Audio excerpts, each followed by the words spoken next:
મિત્રો, સમજીએ ઈમેલ.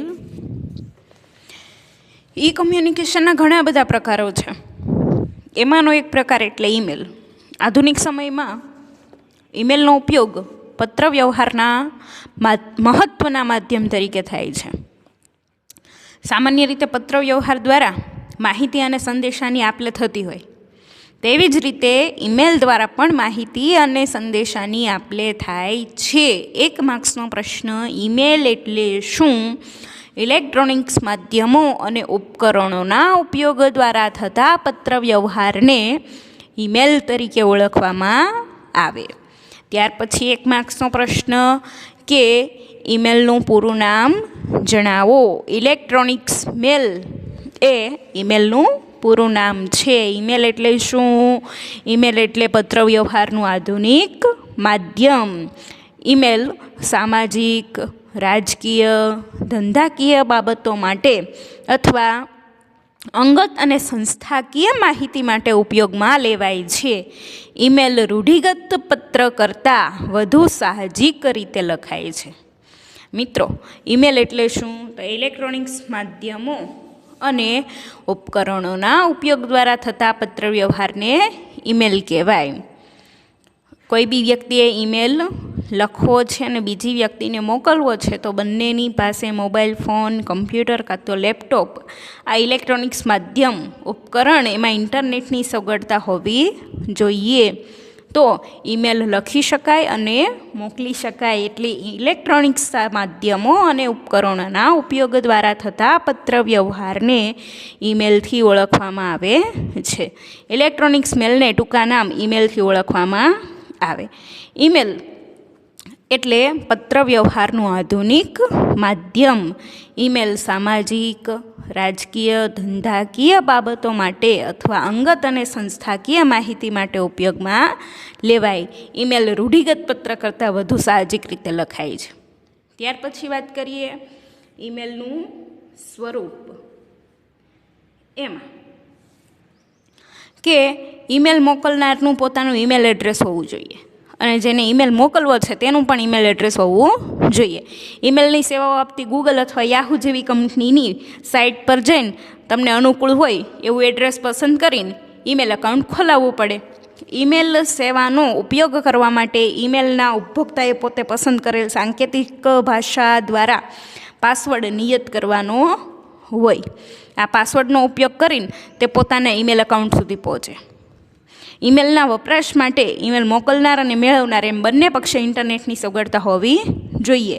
એક કમ્પ્યુટરથી બીજા કમ્પ્યુટરમાં, કમ્પ્યુટરથી મોબાઈલ ફોનમાં, મોબાઈલ ફોનથી કમ્પ્યુટરમાં અને મોબાઈલથી મોબાઈલ ફોનમાં ઇન્ટરનેટની મદદથી ઈમેલ મોકલાવી અને પ્રાપ્ત કરી શકાય છે. સમજીએ મિત્રો ઈમેલનું સ્વરૂપ. એમાં ઈમેલ મોકલનારનું પોતાનું ઈમેલ એડ્રેસ હોવું જોઈએ. ઈમેલ મોકલવો છે એનું ઈમેલ એડ્રેસ હોવું જોઈએ, એટલે કે બેયની પાસે મોબાઈલ ફોન, કમ્પ્યુટર કાં તો લેપટોપ હોવું જોઈએ. એમાં ઇન્ટરનેટની સગવડતા હોવી જોઈએ અને બંનેનું ઈમેલ એડ્રેસ, લખનારનું અને મોકલનારનું બેયનું ઈમેલ એડ્રેસ હોવું જોઈએ.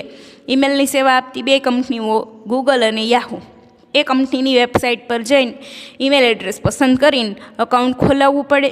એના માટે પાસવર્ડ નક્કી કરવાનો કરેલો હોય. એ પાસવર્ડનો ઉપયોગ કરીને ઈમેલ એકાઉન્ટ સુધી પહોંચી શકાય. ઈમેલના વપરાશ માટે ઈમેલ મોકલનાર અને મેળવનાર આ બંનેની પાસે ઇન્ટરનેટની સગવડતા હોવી જોઈએ. તો જ એક કમ્પ્યુટરમાંથી બીજા કમ્પ્યુટરમાં, કમ્પ્યુટરથી મોબાઈલ ફોનમાં, મોબાઈલ ફોનથી કમ્પ્યુટરમાં અને મોબાઈલ ફોનથી મોબાઈલ ફોનમાં ઇન્ટરનેટની મદદથી ઈમેલ મોકલાવી શકાય છે અને ઈમેલ મેળવી શકાય છે. ઓકે મિત્રો, હવે વાત કરીએ આઈએમપી પ્રશ્ન, 5 માર્ક્સનો વેરી મોસ્ટ આઈએમપી પ્રશ્ન. ઈમેલ લખતી વખતે ધ્યાનમાં રાખવા જેવી બાબતો. પહેલું, ઈમેલમાં લખનાર અને મેળવનારના પત્ર વ્યવહારના સરનામાને બદલે ઈમેલ એડ્રેસનો ઉલ્લેખ થવો જોઈએ. એટલે જે વ્યક્તિ ઈમેલ લખે છે અને જે વ્યક્તિ ઈમેલ મોકલે છે આ બંનેના ફરજિયાત ઈમેલ એડ્રેસ લખવા પડે.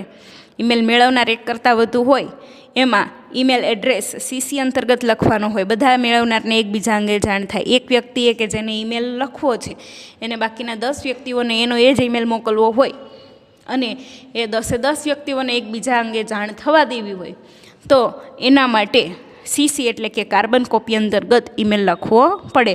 તો એક વ્યક્તિ જાણી શકે કે આ મને જે ઈમેલ મળેલો છે મારી સિવાય બીજા કયા કયા વ્યક્તિઓને પણ આ જ ઈમેલ મોકલવામાં આવેલો છે, આ જાણી શકાય. ત્યાર પછી ત્રીજો મુદ્દો, ઈમેલ મેળવનારના બધા પૈકી અમુક મેળવનારને બીજા કોને ઈમેલ મોકલ્યો છે તે અંગેની જાણ ન થાય એવું જો ઈમેલ લખનાર ઈચ્છતા હોય તો તેમના એડ્રેસ BCC એટલે કે બ્લાઇન્ડ કાર્બન કોપી અંતર્ગત લખવાના હોય. ઈમેલ મેળવનાર બધા પૈકી અમુક મેળવનારને બીજા કોને ઈમેલ મોકલ્યો છે એ અંગેની જાણ થવા દેવી હોય નહીં, તો એના માટે BCC બ્લાઇન્ડ કાર્બન કોપી અંતર્ગત ઈમેલ લખવો પડે. ઈમેલમાં તારીખનો ઉલ્લેખ અલગથી કરવાનો હોતો નથી, એમાં ઓટોમેટિક જ તારીખ અને સમય આવી જાય છે. ત્યાર પછી ઈમેલમાં વિષય ફરજિયાત લખવો પડે. ઈમેલમાં સંબોધન લખવું પડે. સંબોધન, શુભેચ્છા દર્શક સંબોધન, એમાં શ્રીમાન, મહાશય, સાહેબશ્રી, મહોદયશ્રી, આવા બધા શુભેચ્છા દર્શક સંબોધન આપણે લેટર લખતી વખતે લખીએ છીએ એવી રીતે ઈમેલમાં પણ સંબોધન ફરજિયાત લખવું પડે. ઈમેલનું લખાણ ખૂબ જ ટૂંકું અને સ્પષ્ટ હોવું જોઈએ. ઈમેલ જે લખવામાં આવે છે એનું લખાણ જે છે ટૂંકું અને સ્પષ્ટ હોવું જોઈએ. ઈમેલના અંતમાં ઈમેલ મોકલનારે પોતાનું પૂરું નામ, કંપની તથા સંપર્કની વિગતો પણ લખવી જોઈએ. ઈમેલ મોકલનારે પોતાનું પૂરેપૂરું નામ લખવું પડે, અંતમાં એની કંપનીનું નામ, એનો મોબાઈલ નંબર ફરજિયાત લખવો પડે છે.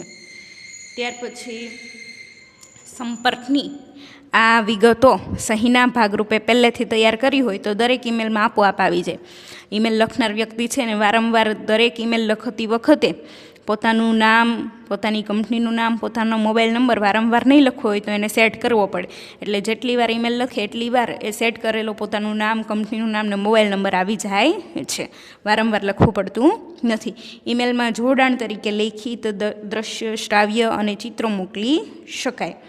એટલે કે ઈમેલ જ્યારે મોકલવામાં આવે છે ત્યારે એમાં પણ અટેચમેન્ટ આપણે પત્રમાં જે રીતે બિડાણ કરીને લખીએ છીએ અને કંઈ બી લેટરની જોડે બિડાણ બીજા કોઈ ડોક્યુમેન્ટ અટેચ કરીને મોકલવા હોય તો મોકલી શકીએ. એ જ રીતે ઈમેલમાં પણ લેખિત, દ્રશ્ય, શ્રાવ્ય, ચિત્રો આ બધું મોકલી શકાય છે.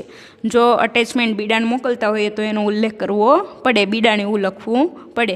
એક વખત ઈમેલ લખાઈ જાય ત્યાર પછી ફરીથી આખો ઈમેલ વાંચીને પછી ઈમેલ મોકલવો જોઈએ.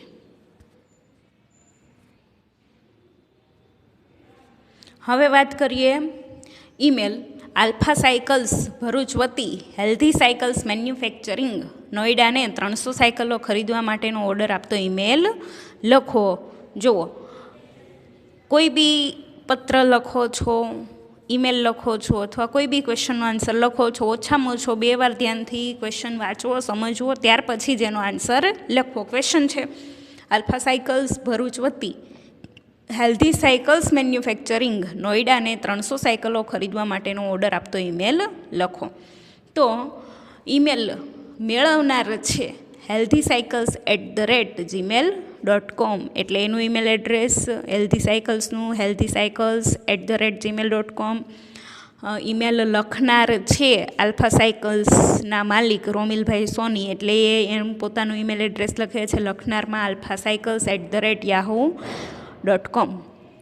ત્યાર પછી વિષય સાયકલો ખરીદવા માટેનો ઓર્ડર. હવે અહીંયા રોમિલભાઈ સોની જે છે એ હેલ્ધી સાયકલ્સને જણાવે છે કે શ્રીમાન, આપની ગુણવત્તાયુક્ત આધુનિક ડિઝાઇન ધરાવતી સાયકલોથી અમારા ગ્રાહકો ખૂબ પ્રભાવિત છે અને અમારા વિસ્તારમાં હેલ્ધી સાયકલ્સનું વેચાણ વિશેષ થાય છે. જૂન મહિનાથી નવું શૈક્ષણિક સત્ર ચાલુ થતું હોવાથી અત્યારથી સાયકલો વિશે પૂછપરછ અને માંગ વધવા માંડી છે. જો આ જે આલ્ફા સાયકલ્સના માલિક છે રોમિલભાઈ સોની હેલ્ધી સાયકલ્સને જણાવે છે કે ઘણા વર્ષોથી અમે હેલ્ધી સાયકલ્સ ખરીદીએ છીએ અને સારું એવું વેચાણ થાય છે. હવે જૂન મહિનાથી શાળાઓ શરૂ થાય છે તો અત્યારથી જ વાલીઓ સાયકલ ખરીદવા માટેની પૂછપરછ કરવા માટે આવે છે.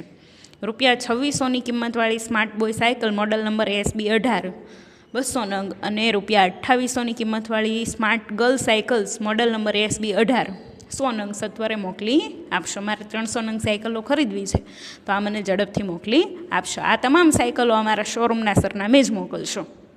અમારા શોરૂમનું સરનામું છે આલ્ફા સાયકલ્સ પંચપત્તી ભરૂચ ત્યાં જ આ 300 નંગ સાયકલ મને મોકલી આપશો. આ રોમિલભાઈ સોની જે છે આલ્ફા સાયકલ્સના માલિક એવું જણાવે છે. જેના નાણાંની ચૂકવણી આપના બેંક ખાતામાં દિન 7માં ઓનલાઈન બેન્કિંગ દ્વારા કરાવી દઈશું. કે આ 300 સાયકલનો મેં જે ઓર્ડર આપેલો છે, આ 300 સાયકલના પૈસા જે થાય એ હું તમને એક અઠવાડિયાની અંદર ઓનલાઈન બેન્કિંગ મારા અકાઉન્ટમાંથી તમારા અકાઉન્ટમાં, બેંક અકાઉન્ટમાં ટ્રાન્સફર કરી આપીશ. અઠવાડિયાની અંદર તમને પેમેન્ટ મળી જશે. ઓર્ડર પ્રમાણેની સાયકલો આપ ઝડપથી મોકલાવશો તેવી અપેક્ષા છે. મેં જે 300 સાયકલનો ઓર્ડર આપ્યો છે એ મને ઝડપથી મોકલાવશો એવી અપેક્ષા છે. રોમિલભાઈ સોની પોતે માલિક છે તો લખે છે પોતાનો હોદ્દો માલિક, પોતાની શોરૂમનું નામ આલ્ફા સાયકલ્સ, પંચપત્તી, ભરૂચ, એનો મોબાઈલ નંબર લખે છે.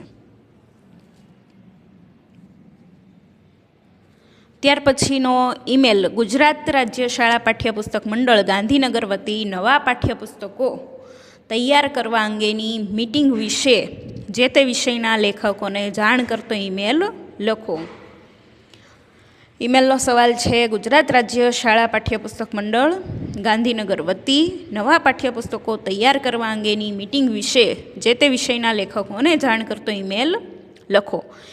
ઈમેલ લખનાર છે ગુજરાત રાજ્ય શાળા પાઠ્યપુસ્તક મંડળના કોમર્સ વિભાગના સંયોજક ચિરાગભાઈ પટેલ. ઈમેલ મોકલે છે 3 લેખકોને, એટલે 2 લખે છે. 2માં લખે છે પ્રોફેસર ચેતનભાઈ મેવાડા @gmail.com. ચેતનભાઈ મેવાડાને આ ઈમેલ મોકલવાનો છે, એટલે 2 એનો ઈમેલ એડ્રેસ 2 પ્રોફેસર ચેતન મેવાડા @gmail.com.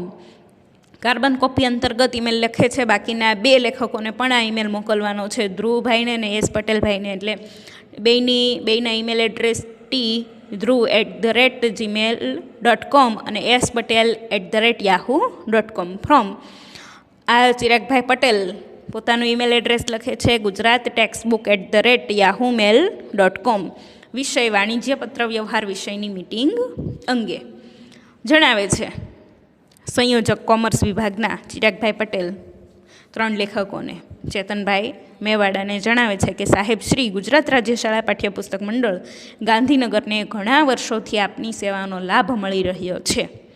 તેની અહીં આભાર સાથે હાર્દિક નોંધ લઈએ છીએ કે ઘણા વર્ષથી જ્યારે મીટિંગ હોય ત્યારે તમે આવો જ છો અને તમારી સેવાનો લાભ આપો છો. તેના માટે આભાર અને એની નોંધ લઈએ છીએ. આપ શ્રી એ બાબત અંગે વિદિત હશો જ કે જૂન 2017થી શરૂ થતા શૈક્ષણિક સત્રથી ધોરણ 12નો નવો અભ્યાસક્રમ અમલી બનવાનો હોય તે પ્રમાણેના નવા પાઠ્યપુસ્તકો તૈયાર કરવાના થાય છે. જણાવે છે કે 2016 સુધી જ જૂના પાઠ્યપુસ્તકો બાળકો ભણશે ને 2017થી નવા પાઠ્યપુસ્તકો પ્રમાણેનો જે અભ્યાસક્રમ છે એ બાળકોને ભણાવવાનો છે, તમને ખબર જ હશે. એટલે નવા પાઠ્યપુસ્તકો તૈયાર કરવાના થાય. નવા અભ્યાસક્રમ પ્રમાણેના પાઠ્યપુસ્તકો તૈયાર કરવા માટે આપની વાણિજ્યક પત્ર વ્યવહાર વિષયના લેખક તરીકેની પસંદગી થઈ છે. એસપી વિષય માટે તમારી પસંદગી કરવામાં આવી છે. પાઠ્યપુસ્તકો તૈયાર કરવાની બ્લુપ્રિન્ટ બનાવવા અને તેને સંલગ્ન કાર્યની વહેંચણી અને મુદ્દાઓની ચર્ચા વિચારણા કરવા માટે તારીખ 22મી માર્ચ 2016ના રોજ બપોરે 1 કલાકે મંડળના સભાગૃહમાં એક મિટિંગનું આયોજન કરવામાં આવેલું છે, જેમાં હાજર રહેવા વિનંતી. 2017માં જે નવા પુસ્તકો, પાઠ્યપુસ્તકો, શૈક્ષણિક સત્ર શરૂ થાય એટલે નવો અભ્યાસક્રમ બાળકોએ એ પ્રમાણે ભણવાનું છે. તો નવા પાઠ્યપુસ્તકો તૈયાર કરવા માટેની બ્લુપ્રિન્ટ અને એના જે મુદ્દાઓ, કયા મુદ્દાઓ કાઢી નાખવાના, કયા નવા ઉમેરવાના, કયા ચેપ્ટર જૂના કાઢી નાખવાના, કયા નવા ચેપ્ટર ઉમેરવાના, એના માટેની મિટિંગનું આયોજન કર્યું છે. તો 22મી માર્ચ 2016ના રોજ બપોરે 1 કલાકે હોલમાં મિટિંગમાં હાજર રહેવાનું રહેશે. ગુજરાત રાજ્ય શાળા પાઠ્યપુસ્તક મંડળ ગાંધીનગરના નિયમ અનુસાર આ મિટિંગમાં હાજર રહેવા ટીએ અને ડીએ આપવામાં આવશે. ટીએ એટલે કે ટ્રાવેલિંગ અલાઉન્સ, મુસાફરી ભથ્થું આપવામાં આવશે. ડીએ એટલે કે ડિયરનેસ અલાઉન્સ, મોંઘવારી ભથ્થું આપવામાં આવશે. જે તમારો આવવા જવાનો ખર્ચ છે એ ગુજરાત રાજ્ય શાળા પાઠ્યપુસ્તક મંડળ તરફથી, સરકાર તરફથી તમને આપી દેવામાં આવશે. આપના સહકારની અપેક્ષા છે. ચિરાગભાઈ પટેલ, સંયોજક કોમર્સ વિભાગ, ગુજરાત રાજ્ય શાળા પાઠ્યપુસ્તક મંડળ ગાંધીનગર. મોબાઈલ નંબર લખે છે. ઓકે મિત્રો, મેં વર્ગખંડમાં તમને ટીક કરાવી દીધું છે કે તમારે આ ચેપ્ટરમાંથી પાકી નોટમાં કેટલું લખવાનું છે. આ પ્રમાણે પાકી નોટમાં લખતા રહેશો. ઓકે મિત્રો, આભાર.